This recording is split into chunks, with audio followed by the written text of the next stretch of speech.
Thalassemia major हे खूप गंभीर आजार आहे, एक आनुवंशिक आजार आहे आणि ज्या रोगीला हा आजार होत असतो त्याला आयुष्यभर रक्त द्यावं लागते. सुरुवातीला महिन्यांदा एकदा आणि त्याच्यानंतर दर 15 दिवसात त्यांना रक्त द्यावं लागते. खूप महाग औषधं घ्यावी लागतात, खूप जांच कराव्या लागतात. आपण असं म्हणू शकतो की हे खूपच त्रासदायक एक आजार आहे. आपल्या सेंटरवर कशा प्रकारे थॅलेसेमिया रुग्णांसाठी मदत करण्यात येते? आमच्या थॅलेसेमिया आणि सिकल सेल सेंटर नागपूर हा मागील म्हणजे 25 वर्षापासून कार्यरत आहे.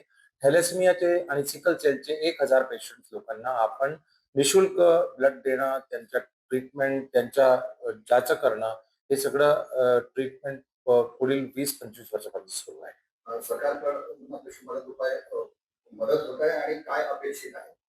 सरकारपासून एक म्हणजे चांगली मदत म्हणजे निशुल्क ब्लड सरकारपासून मिळत आहे आणि याच्या व्यतिरिक्त या पेशंट लोकांना आता डिसेबिलिटी बिलमध्ये सामील केलेलं आहे. मग त्यांना एज्युकेशनमध्ये रिझर्व्हेशन आहे.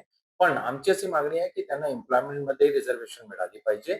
औषधं ह्या आजाराचे जे आहेत ते डिस्ट्रिक्ट हॉस्पिटलपर्यंत मिळत असतात. पण आमची अशी एक अपेक्षा आहे सरकारकडून की हे औषधं जे आहेत ते रुरल म्हणजे गावात ते प्रायमरी हेल्थ सेंटरमध्येही मिळाले पाहिजे. अ, यावेळेस रोकथाम करण्यासाठी काय उपाययोजना आहे? हा म्हणजे असं थॅलेसेमिया मेजरचा बाळ जन्माला येते त्याचं कारण म्हणजे त्याचे आई वडील जे असतात ते थॅलेसेमिया मायनर असतात.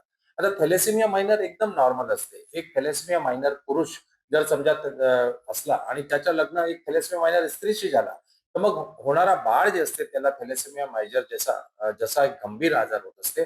म्हणून आम्ही लोक असं म्हणतात की लग्नाच्या अगोदर कुंडल्या मिळायचं, पण आमचं असं म्हणणं आहे की तुम्हाला कुंडल्या मिळायच्या तर मिळवा, पण थॅलेसेमिया मायनर आणि सिकल सेल ट्रेक याची चाचणी करणं लग्नाच्या अगोदर खूप गरजेचं असते.